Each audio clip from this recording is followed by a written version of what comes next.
Hello and welcome to another episode of Clark and Addison Born into the Ivy.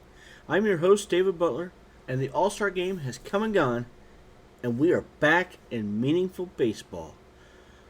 Cubs welcomed the Boston Red Sox to Wrigley Field starting Friday, and they won the first two games against Lucas Giolito and Brayan Bello, and a very hot Red Sox team, who came into Wrigley riding a 10-game winning streak. Cade Horton got the nod for the Cubs on Sunday, opposite Garrett Crochet. The Cubs got a run early, but couldn't put themselves on the board more as they struggled to complete any rallies. The bullpen let us down late in the game as the Cubs still win 2 out of 3 and are tied for the best record in the majors with the Detroit Tigers and the Milwaukee Brewers. The Tigers are currently playing Sunday Night Baseball, though. Remember, the best way to help grow the podcast is to listen to every episode, like the episode, share the episode with your friends, and if you have not yet, make sure to subscribe so that you never miss an episode. Join our Facebook group and follow us on Instagram and or Twitter at Clark and Addison, Born into the Ivy, for all three. For the recaps, on Friday, the Cubs got to Lucas Giolito right off the bat in the first inning. Michael Busch and Kyle Tucker both walked, and then Seiya Suzuki crushed a 3-run homer to put the Cubs up 3-0. In the third, the Red Sox got on the board on a Roman Anthony double that scored Jarren Duran, making it 3-1. The Cubs made it 4-1 in the sixth on a Nico Hoerner single, scoring Ian Happ. Colin Ray walked 4 batters, but continually pitched himself out of trouble, going 5 innings, allowing only 1 run. The only other time the Cubs got into any kind of trouble was in the 7th, after Ryan Presley had allowed a couple hits, but the Cubs got out of that, and the bullpen finished it off with a 13th save from Daniel Palencia. Saturday, the Cubs started it off with a leadoff home run from Michael Busch, and then backed that up with another one from Kyle Tucker to go up 2-0. The Cubs cruised in this game, winning 6-0 with 5 solo home runs. Pete Crow Armstrong, Matt Shaw, yes, that Matt Shaw, and Ian Happ all added homers of their own, and Shota Imanaga went 7 scoreless innings, allowing 5 hits, 1 walk, all while striking out 5 to lead the Cubs to their 59th win of the season and the best record in the majors. On Sunday, Cade Horton pitched a very good game today overall. He allowed only 2 hits. He did walk 3, which was his Achilles heel, but he managed to keep the Sox from scoring. The Cubs got a run early in the second off an Ian Happ single that scored Dansby Swanson. The bullpen, though, gave up 3 home runs, a 2-run shot off of Presley in the 7th, and then a 3-run shot off of Drew Pomeranz in the 8th, and a solo shot off of Ethan Roberts in the 8th as well. Crushed the Cubs' chances in the game. The offense scattered 8 hits off of Garrett Crochet, but they couldn't get the big blow with runners on base. They left 7 on for the game and only went 2 for 9 with runners in scoring position. Previews for the week. We got the Kansas City Royals coming into town. They're coming to Wrigley for a 3-game set starting Monday, Tuesday, and Wednesday. The Royals, so far this season are ranked 26th in runs scored while on the road at only 3.82 runs per game. That's the good news. The bad news is that they have a team ERA that ranks 2nd on the road with a 3.43 ERA. They are coming into the game at 48-52 overall and 24-26 on the road. The Cubs can help push them into being buyers by at least winning 2 of 3 against them. Their offense is led by Bobby Witt Jr., who has an OPS of 835, and Markel Garcia, an OPS of 800. The pitching staff is one of the best in baseball, though, ranking 2nd in ERA. They are led by Chris Bubich, Michael Wacha, Seth Lugo, and Noah Cameron on their starting staff, and Daniel Lynch, Lucas Urseg, and Carlos Estevez in the bullpen. This is not an easy team to score on, and the Cubs will need to rely on their pitching more than ever during this series. They should also be able to get a first-hand look at some of the players that are rumored to be available as well, though. Expected starters on Monday, Noah Cameron versus unannounced. Tuesday, unannounced for the Royals against Matthew Boyd. And Wednesday is Seth Lugo versus an unannounced opponent. I'm guessing Shota Imanaga. I don't know. I'm also guessing there's going to be a bullpen game tomorrow on Monday with Chris Flexen, probably getting the start of that, and then who knows what will happen from there. But that's my guess. I would guess that maybe Brooks Kriske might get some time in after him. Or Kriske starts it. I know that he ended the game today, but Kriske starts it for an inning, and then Flexen comes in and gets bulk work. I'm not sure what to expect there. I think that it's a bit of a risk, but it's only a 3-game series. Then we have an off day Thursday. Matthew Boyd pitches Tuesday, so you would expect that he will go 6 to 7 and help with that bullpen possibility if that gets a little longer.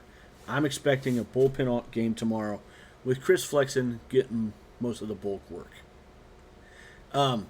Injury report from MLB.com.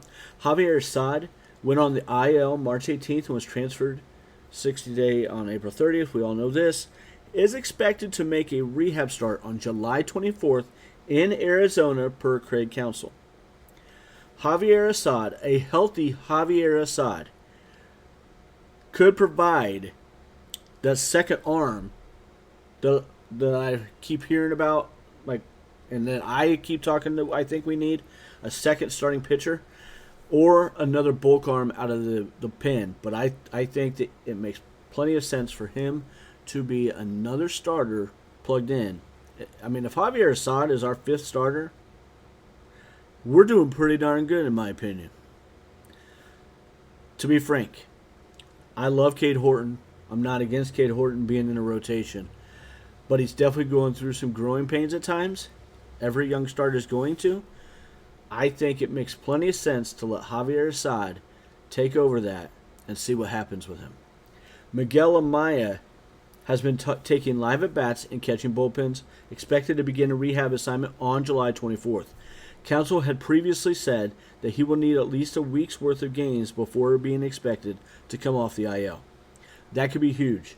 The unfortunate part of that is Reese McGuire has played well enough to not get cut from this team, but somebody's got to if Miguel Amaya comes back. So hopefully they can figure out a way to keep Reese McGuire, that they keep him happy enough, but he's played well enough, like you can understand if he wants to go get another major league job. I mean, you never know what's going to happen. All kinds of things can happen between now and then. I'm not trying to say, hey, that's definitely what's going to happen. Part of doing this is speculating what could possibly happen. Jameson Taillon had a very good day, in quotes, in terms of intensity on July 17th per Craig Counsell. Should begin throwing bullpen sessions soon. Same thing with Porter Hodge, is quote-unquote doing great, according to Craig Counsell, and is set to throw a bullpen session yesterday. Have not heard how that went. Could begin a rehab assignment during the next road trip. Also huge. Just some thoughts for me with Justin Turner. I think he provides the team with some experience, keeps the team loose, but is that enough? That's the big question. Because he's not providing much with his bat. I would argue that John Birdie is the most productive player off the bench right now. And really, that's kind of sad because he's not all that productive either. But Brujan is the worst, in my opinion. And Justin Turner's not far behind there. As far as productivity goes. Draft recap. In the first round, the Cubs got Ethan Conrad, an outfielder from Wake Forest who had gotten hurt. Many pundits saying that he was a top 10 talent that the Cubs got drafting at 17th. So I've heard him kind of comped a little bit to Ian Happ. I think that we'd all be pretty ecstatic if we could get an Ian Happ out of Ethan Conrad. So something to watch. He's another college bat who should progress pretty quickly through the minor league system. Kane Kepler, an outfielder from UNC, is an on-base machine, according to his scouting report. Gap-to-gap hitter, not a ton of power. Speedster, though, really good defensively as well. Center fielder, but doesn't mean he can't move over to left. Dominique Reed, a pitcher out of Abilene Christian. From what I've read, this is just me speculating. He was a third-round pick. I think could be a high-quality, great stuff type reliever. I think that he'll probably start out starting, but I think from what I've read, projects out to be more of a dominant type reliever. Caleb Wing, a pitcher from Scottsdale, California. I've not read much about him. Has decent stuff. Was drafted fourth. And then fifth was Cade Snell, an outfielder out of Alabama. Ton of pitchers and outfielders drafted in this draft. What is more important in the trade world right now for the Cubs? A third baseman or a starting pitcher? To me, it's still very clearly a starting pitcher. But it needs to be a bigger guy. If we only get one guy and it's somebody like Adrian Hauser, no offense against Adrian Hauser, he's having a really good year, folks. But he's not somebody that we can slot in between Shota Imanaga and Matthew Boyd in a playoff series or even in a big series against a team like the Milwaukee Brewers. He's not the guy that we want to be able to slot in there. Guys we want to be able to slot in there are like Merrill Kelly, people like that. Mitch Keller, Chris Bubich, although he's a lefty as well, but damn, we could do a whole lot worse. Seth Lugo, Michael Wacha, and I got Sandy Alcantara here too. I do not want us to trade for Sandy Alcantara if the Marlins are expecting a huge package. That's just crazy to me. This guy has an ERA at 7.14. He had a 7.22. He pitched on Friday and it gave up 4 runs in 6 innings, and his ERA went down from 7.22 to 7.14. Come on. Sandy Alcantara, I think, is going to be just fine eventually. I'm not convinced it's going to be this year, though. I don't think that that's who we need to put all of our eggs in one basket for. That's just I'm not convinced that he's going to be good enough to do that right now this year. I get that this team is built for 2026 as well, but we don't have Kyle Tucker as of right now on the 2026 roster. We have him on the 2025 roster. And if we're going to trade the possibility of trading Owen Casey, the guy who could very well replace Kyle Tucker, if we're trading him to get one of these starters, it's got to be somebody that has shown he can pitch and pitch very effectively so far this year. Sandy Alcantara has not done that. He only has 4 quality starts and 19 games started. I am convinced that minus Chris Bubich, because he is by far the best of the 6 that I just mentioned, Mitch Keller is the next best option.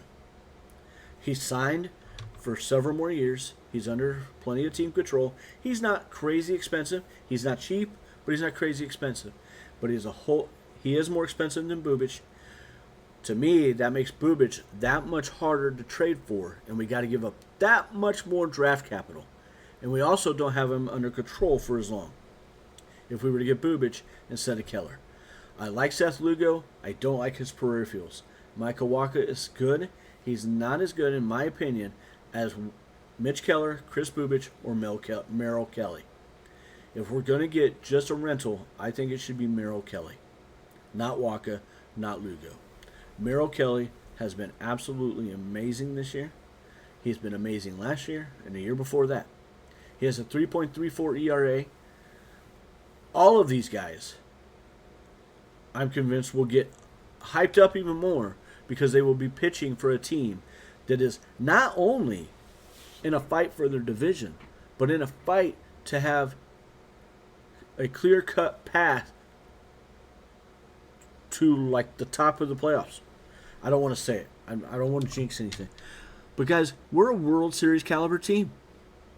We have a true chance at that.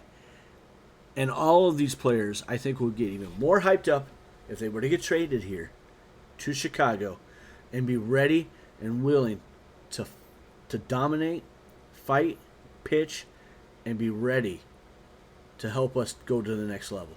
We need at least one more starter to do that. And I truly think Javier Assad could help be that guy with Jameson as our 4, Assad as our 5, That makes a big difference. But if we could get something like Mitch Keller and Merrill Kelly, how nice would that be? That puts Jameson as the 5, guys. Jameson Tyone is our 5. We were just talking about Javier Assad.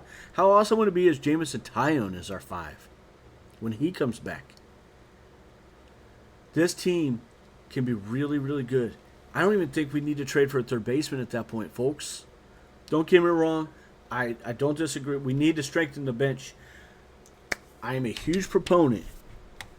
Suarez is great, but what's he going to cost for a rental, guys? Michael Garcia or Willie Castro. I'm banging the drum on one of those two. They are great against lefties, both of them. They are good against righties. Garcia could solve our issue with the leadoff role, folks. For that matter, so could Castro.